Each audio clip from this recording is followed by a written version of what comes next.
this show on the road. Come on, Beth. I'm really, yes, Whenever you're ready. All right, it's 1:36, and I'm going to go ahead and call this meeting of the Air Pollution Control Board to order. And will the clerk please do the roll call? Board Member Bennett, Board Member Blatz, Board Member Edmonds, Board Member Huber, Here. Board Member Long, here. Board Member Parks, Here. Board Member Ramirez, Board Member Rollins, Here. Board Member Zaragoza, Here. Chair Pollock. Here. And with 6 present, that does give us a quorum, so we'll go on. I am expecting some of our other members to join us. Let's see. Mr. Villegas, would you please lead us in the Pledge of Allegiance?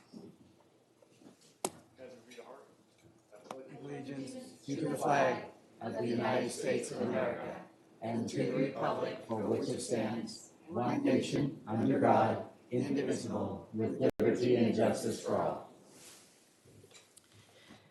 Thank you, Mike. And fourth on our agenda is the minutes of our meeting that was held on June 4th, 2019.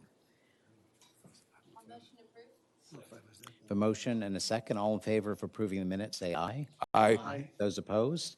The minutes are approved. Item 5 is agenda review. Are there any agenda items that need to be, well, we don't really have a consent calendar, so, okay.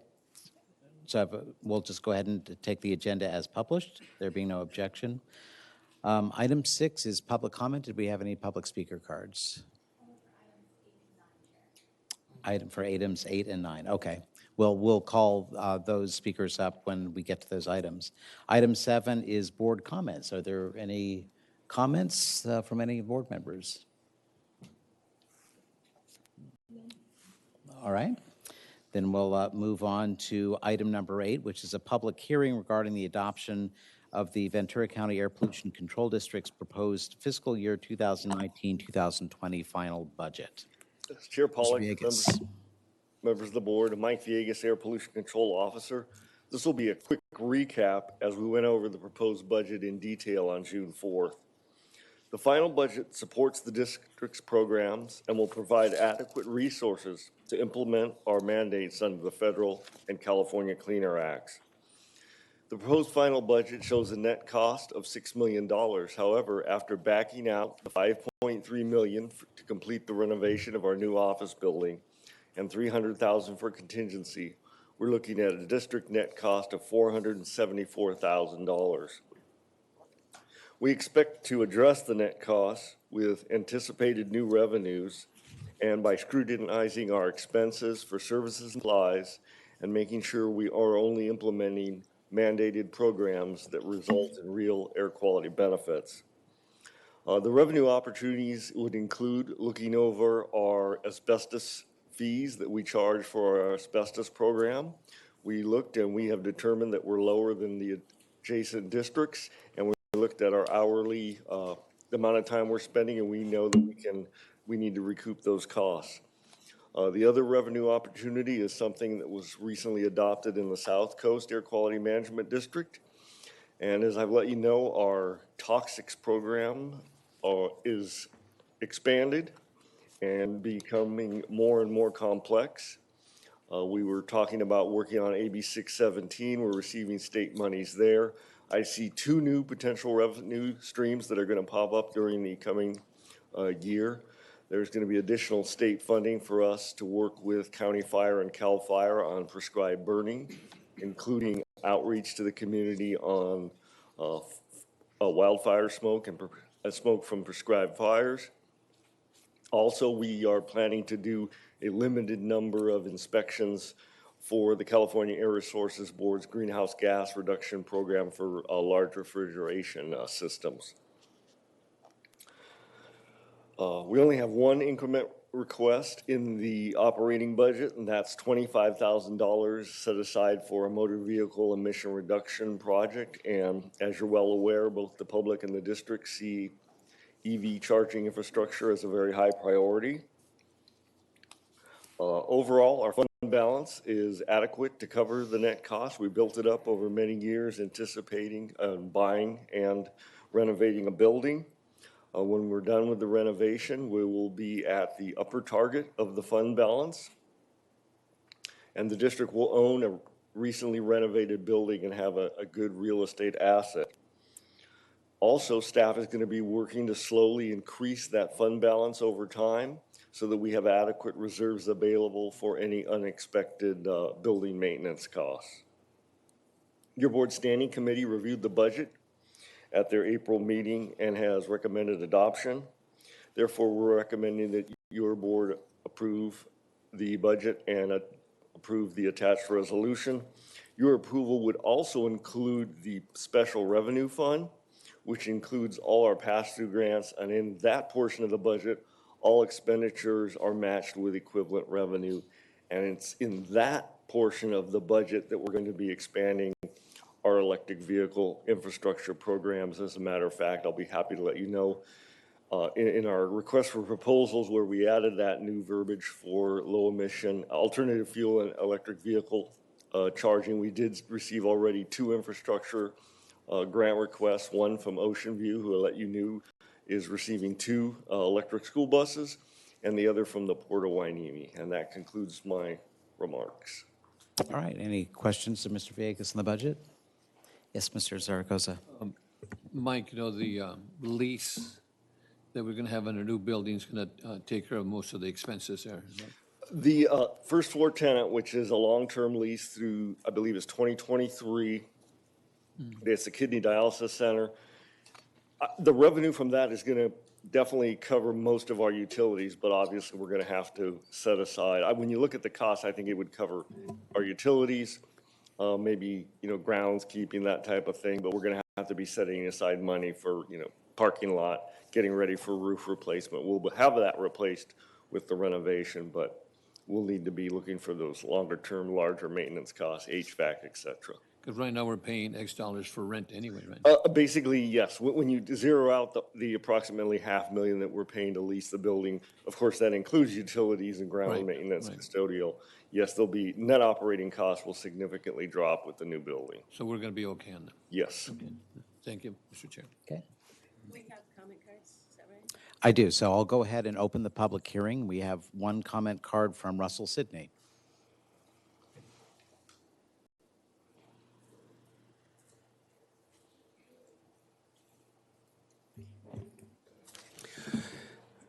Honorable board members, thank you so much again for the opportunity to speak.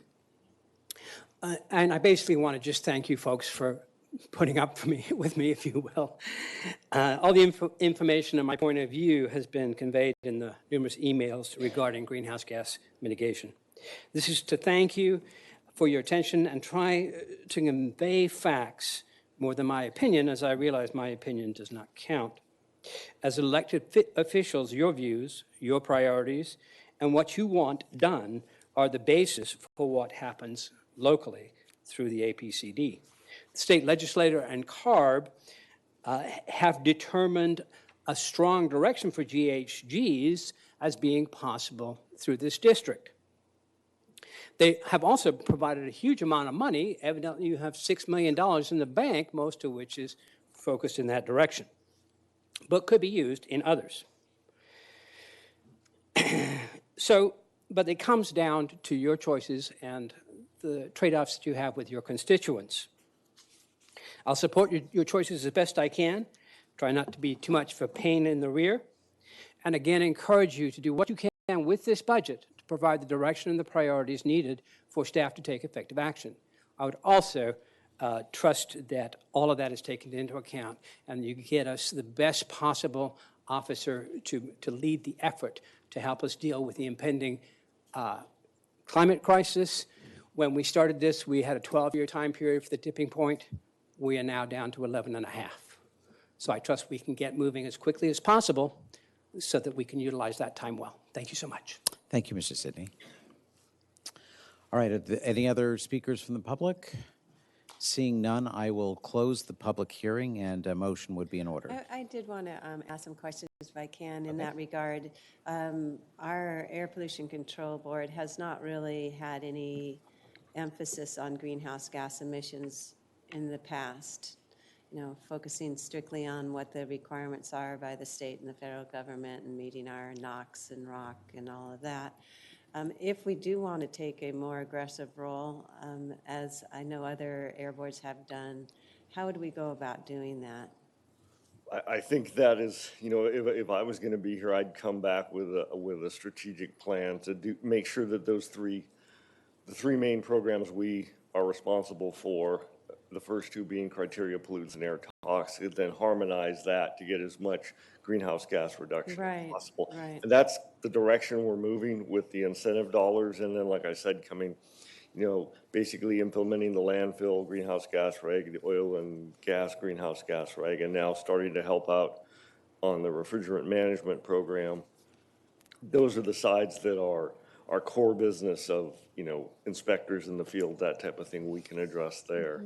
And we know you are moving on to retirement, so it is probably more of a question to put to the next incoming executive director. But I would think that, we should look as a board, and we can have that discussion later, but to have that strategic planning be done with our board so we can discuss and hear what options are available. For example, is the Carl Moyer program, is that available to use in that dual benefit of both reducing the criteria Yes, and that's one of and greenhouse gas emissions? That's one of the directions. That's why we changed the request for proposal this year. In the past, it's been get as much NOx per dollar. That was, the holy grail. Right. Because we've got to make it in SEME, and we've probably got 2 more years of that. But in the interim, I think with all these new funding streams, like I said, the farmer program is taking a lot of the demand for agricultural equipment out of the Moyer program. And then with the community air protection, another $1 million, that gives us the ability to go out and work on some of these infrastructure projects for, let's say, Ocean View School District.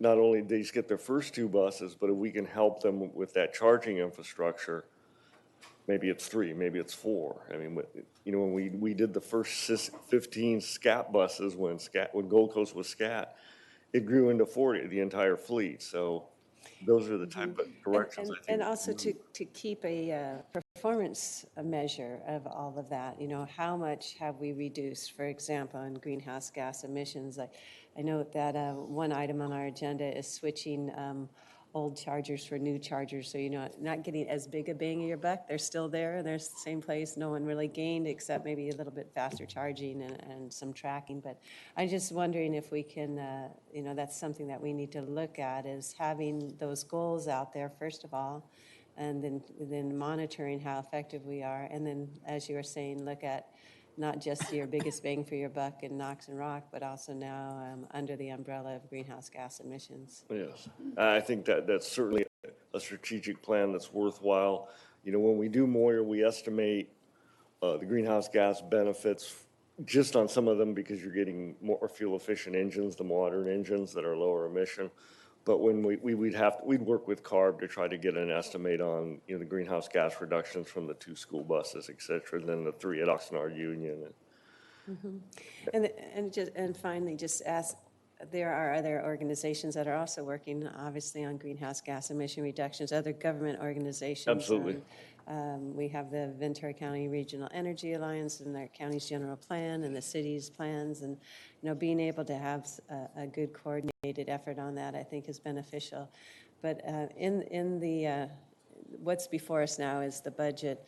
Knowing that we have a new incoming director eventually coming in, that we want more than likely to do some kind of strategic planning to incorporate greenhouse gases, we can change this budget after we make that. It'd been nice to have done that strategic plan before the budget, but to do it after and really get the focus in and understanding where we want to get the revenue sources.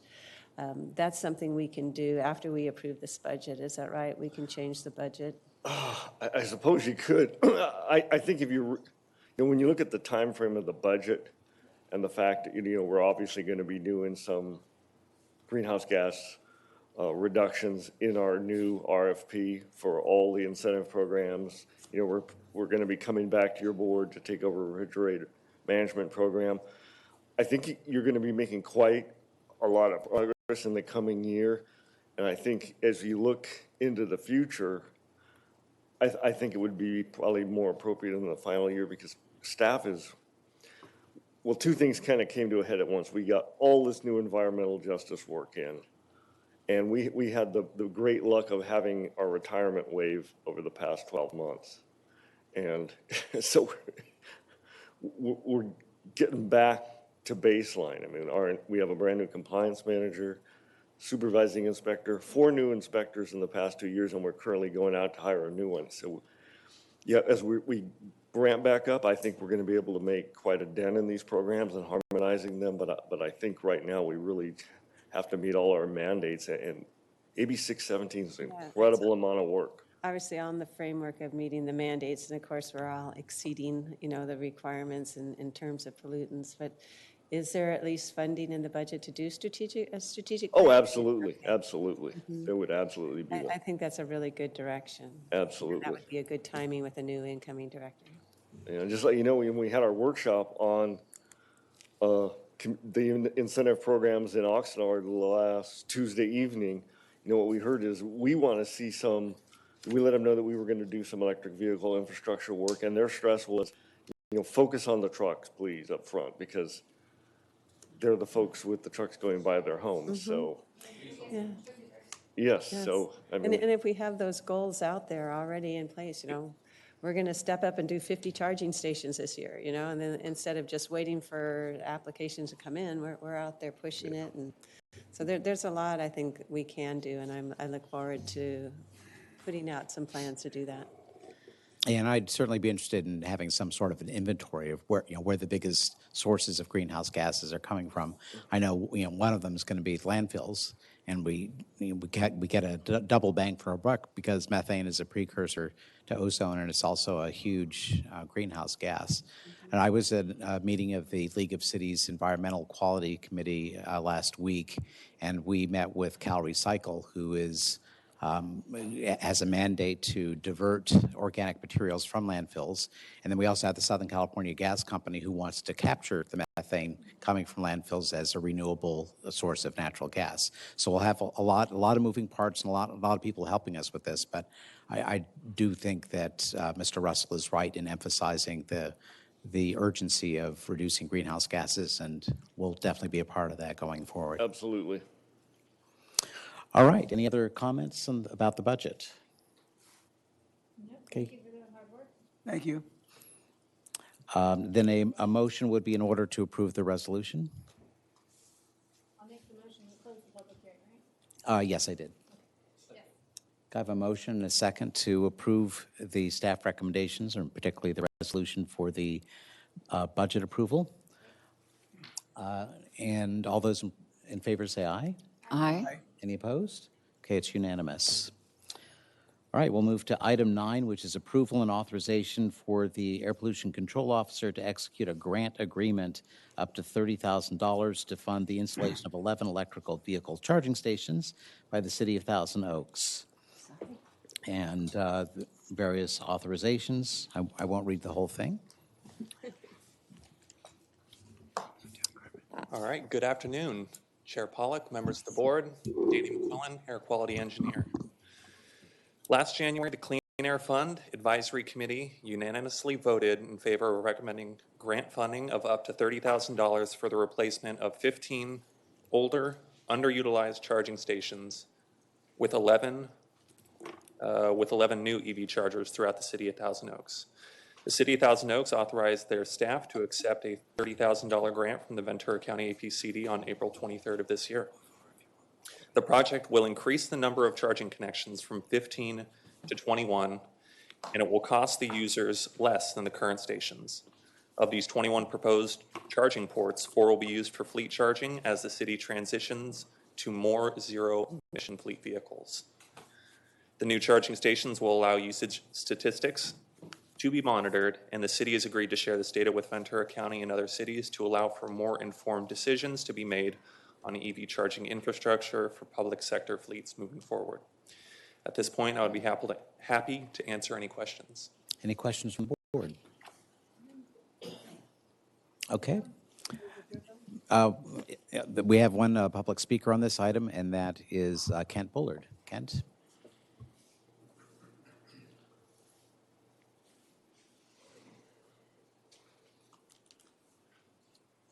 Well, he's coming down. I'd just like to announce I'm here for the record. Good afternoon, members of the board. My name is Kent Bullard. I'm an EV advocate here in the county. I am also on the Clean Air Advisory Fund Committee, and so I've helped to move this project forward. I really want to support it.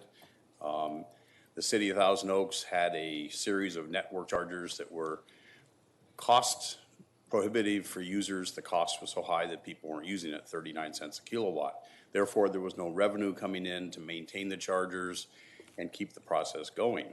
So by replacing the units with another network system, there's going to be benefits. One, the new systems are multilingual, so we can increase possible utilization there. And they have hopefully we'll be having a rate decrease so that we get people to use the chargers, because there's a tipping point at which people don't come to use chargers that cost too much. And I really support them and want to see this thing move forward. I want to refrain from making comment about the county of Ventura increasing the cost to their chargers by 60% to a rate that's equivalent to the chargers in Thousand Oaks that no one wants to use. They're doing that to increase the customer base and generate more revenue. I just don't know if that's going to work or not. So that's just my comment I don't want to make. But I really want to support getting more chargers out there that people will utilize, generate revenue. But it's really important because 40% of our residents live in multifamily homes and rentals and may not have access to charge at home like many of us do. So we need to get chargers out. We need to get them in locations that people can use, and they need to be usable for the customer to benefit from in the way of costs. So cost recovery for the electricity used is good. That's very, very fair. Cost recovery for the service provided by the entity is something that needs to be worked on. But more chargers, more locations, especially benefiting the areas in where we look at our new map that's being generated, the 126 corridor, the south end of Oxnard, areas that are really deficit in chargers. Get more chargers out, get them in place, and continue the support to increase the funding to get more chargers in. Thank you very much. Mr. Bullard. And now go ahead and move the item. Ask a question, Yes. or clarification. I believe the charges for the county of Ventura, isn't it? Do we, Supervisor Parks, do you know why the increase? No, I'm just making the motion for the city of Thousand Oaks.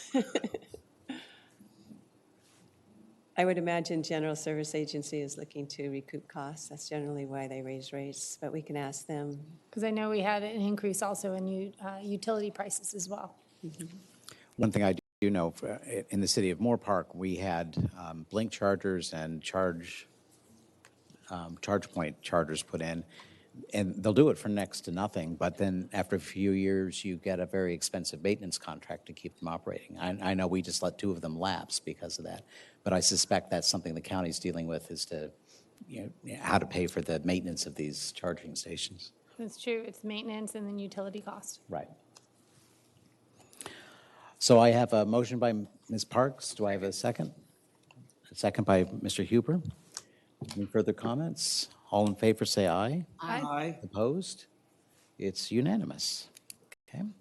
We'll move on to item number 10 on our agenda, authorization for the payment of $7,000 from the fiscal year 2018-19 Ventura County Air Pollution Control District funds to the Bay Area Air Quality Management District to share in the cost of the contract between that district and Starcrest Consulting Group for technical services to evaluate emission reductions achieved by the 2018 Vehicle Speed Reduction Incentive Program.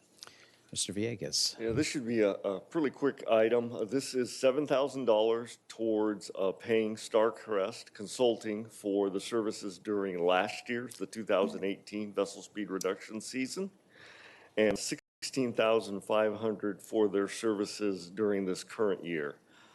To let you know, these costs are being shared between Ventura County APCD and the Bay Area Air Quality Management District on a 50-50 split for the current year. Santa Barbara also participates. They do not have funding available, but they are providing in-kind services for the program. And to let you know, it's a real good break for Ventura County because the majority of the emission reduction actually occurs in the Santa Barbara Channel. So for the amount of money we're putting in, we're getting the majority of the benefit. And we're in the good graces of Bay Area, we're getting some assistance there. I think part of the rationale for them paying a little more than a pro rata share is the fact that Ventura County APC was our engineer that, nailed down the SEP funding for the 2018-2019 programs, getting the money from the California Air Resources Board. So with that, I'll let you know that StarCrest is very good at this. Also, it's a little more complicated in that they're looking at fleet average vessel speeds before providing the incentives versus trip by trip. So they're very good at this work. All these vessels do have transponders, much like airliners. So it is fairly straightforward for them to track it. They also calculate the emission reductions for us, and they're a very good agency. And I'll just let you know on a side, they're also the folks that develop the clean air plans and inventories for the ports of LA and Long Beach. And good news is they were recently hired by the Port of Hueneme for the same reason, for their inventory and their upcoming clean air plan. Okay, any questions? I'd like Okay. to move the recommended action. Second. The motion is second for approval. All those in favor say aye. Aye. Any opposed? It's unanimous. Okay, item 11 is to receive and file a status report regarding proposed Senate Bill number 69, Ocean Resiliency Act of 2019. Mr. Villegas. Yes, another thank you to the Bay Area. They worked with the author's office, and this bill actually contains provisions directing CARB to develop and implement, working with the air districts. That would be us, Bay Area and Santa Barbara, a vessel speed reduction program, a voluntary program off the Bay Area and the Santa Barbara Channel. The good news is it was approved out of the Senate. We almost got hung up in appropriations, and luckily our engineer had developed an overall cost budget for it. And when I was able to get through to staff up there and let them know that the annual cost max would be $550,000, we actually got through appropriations. Other parts of the bill were cut out. And we're moving on to the next, the first Assembly Policy Committee now, and I'm trying to reach out to the Navy because they wanted to be included, and my guess is it's the issue of wanting the ships to stay inside the channel, out of the Navy's missile test range. So I put a branch out to try to talk to them, and I would anticipate this week being able to consult with them, and I'm happy to have them. Bay Area doesn't mind because it's an issue down here only, and if the Navy needs to be at the table during setting up the program, that'd be appropriate, certainly. Makes sense. Yes. That's really important that we keep the ships, inside the channel because of the testing at Magoo, so that encroachment issues are really important, to all of us. Yes, there are, and people, I don't know. I actually, worked for the Department of Navy before on this, and this missile test range. It's not just our Navy; it's the UK, Canada. That's right. It's used by, Our allies are all out here also, and you hate to have delays, making them wait an extra day. Yeah, there's Absolutely. over 90 commands there. there's quite a few. Thank you. Thank you. Okay. No other questions. We'll consider this received and filed. At this time, the board is going to recess into closed session for under the item of public employee appointment, and this will be interviews for air pollution control officer position. Yes, I just wanted to thank your board. When I planned my vacation last year in September, I made sure to miss the second Tuesday in July, and unfortunately, the Board of Supervisors is dark that day, so I'm not going to be here on the 23rd, although it's only a 30-minute meeting. This is my last meeting, and it's been a pleasure working with you and working for you. Thank you. Likewise, Mr. Villegas. Hi, thank you very much. Thank you, Chair.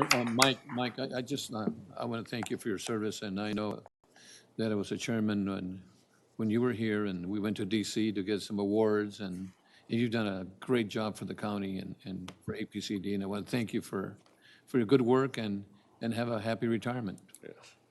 that was on vessel speed reduction. It's funny how the topic Exactly. hasn't, and we're still trying to get it. They're funded, trying to but- get some money for it. Well, and if I could just say, I mean, Mikey, working with you all last year as chair, it was really good to hear that you bring common sense to the conversation and you see both sides. There's a lot of mediation and so forth and working for the good of the air quality. And I believe we've created some great partnerships out there because of your relations. And I just want to say thank you for all your efforts and so forth. Thank you. Thank you, Mike. Look forward to seeing you at your retirement party and making comments then. All right, thank you.